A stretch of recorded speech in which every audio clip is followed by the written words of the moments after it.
जादुई रास्ता, अनदेखी दुनिया। राहुल, करण और सिमी को रोमांच बहुत पसंद था। वे अक्सर रहस्यमयी जगहों की खोज में निकल पड़ते थे। एक दिन वे अपने शहर के बाहर एक पुराने मंदिर के खंडहरों में पहुंचे, जिसके बारे में कहा जाता था कि वह खोया हुआ रास्ता है।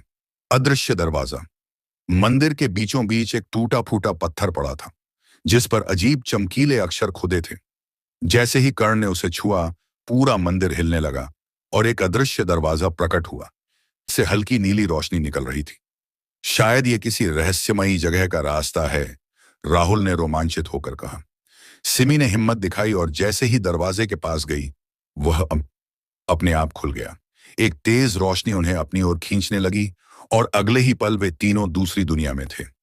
एक नई दुनिया। जब उनकी आंखें खुलीं तो वे चौंक गए।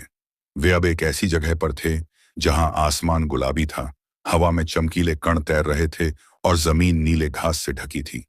चारों ओर अजीब दिखने वाले लोग थे, लंबे चौड़े कानों वाले, हल्की सुनहरी त्वचा वाले, और उनके शरीर के चारों ओर हल्की चमक थी। ये इंसान नहीं थे, बल्कि एलेनोर नाम की एक जादुई सभ्यता के लोग थे। तभी उनके सामने एक लंबी टोपी पहने एक जादूगर आया, जिसने कहा, तुम पृथ्वी के लोग यहाँ कैसे पहुंचे? इस दुनिया का रास्ता तो हजारों साल पहले बंद कर दिया गया था। राहुल ने जवाब दिया, हम तो बस एक रहस्यमयी दरवाजे से आए हैं।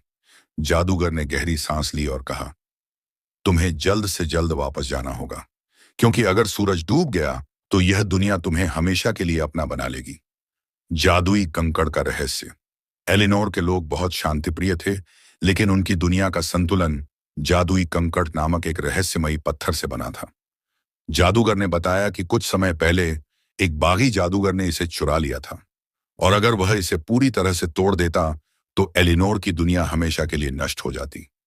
अब इस पत्थर को पाने का केवल एक ही रास्ता था, परीक्षा की घाटी से होकर जाना। राहुल, कर्ण और सिमी ने फैसला किया कि वे न केवल इस पत्थर को वापस लाएंगे, बल्कि इस दुनिया को भी बचाएंगे। समय के खिलाफ जंग। तीनों परीक्षा की घाटी में पहुंचे। यहां हवा में अजीब संगीत गूंज रहा था। वहां एक गोल्डन ब्रिज था जो हर 10 सेकंड में गायब हो जाता था।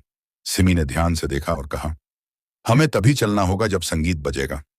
वे सही समय पर दौड़ते हुए पुल पार कर गए और आखिरकार उस गुफा में पहुंचे जहां बागी जादूगर कंकड़ को तोड़ने ही वाला था। लेकिन तभी कर्ण ने अपनी जेब से एक साधारण पत्थर निकाला और जोर से चिल्लाया, अगर तुम्हें जादू चाहिए तो इसे पकड़ो। बाकी जादूगर चौंक गया और असली जादुई कंकड़ को छोड़कर कर्ण के फेंके हुए पत्थर को पकड़ लिया। इसी बीच सिमी ने जादुई कंकड़ उठाकर हवा में उछाल दिया, और जैसे ही वह एलिनोर के आकाश से टकराया, पूरी दुनिया सुनहरी रोशनी से भर गई। वापसी का रास्ता। एलिनोर की दुनिया बच गई और जादूगर ने उन्हें वापस जाने का रास्ता दिखाया। लेकिन जाते जाते उसने कहा, अब वह रास्ता हमेशा के लिए बंद हो जाएगा। लेकिन अगर पृथ्वी फिर कभी मुसीबत में हो तो एलिनोर के लोग मदद के लिए आएंगे। अचानक तीनों की आंखों के आगे अंधेरा छा गया, और जब वे जागे तो खुद को फिर से उसी मंदिर के पास पाया। पर इस बार पत्थर पर कोई भी चमकते अक्षर नहीं थे, मानो वह रास्ता हमेशा के लिए मिट गया हो। लेकिन सच में क्या वह रास्ता बंद हो चुका था, या किसी और समय फिर से खुल सकता था? दोस्तों, हमारे चैनल क्रिएटिविटी हब मनीष रोज ऐसी ही क्रिएटिव स्टोरी लेकर आता है। दोस्तों, वीडियो को लाइक और शेयर करना ना भूलें। दोस्तों, ऐसी ही और वीडियो देखने के लिए हमारे चैनल क्रिएटिविटी हब मनीष को फॉलो करें। धन्यवाद।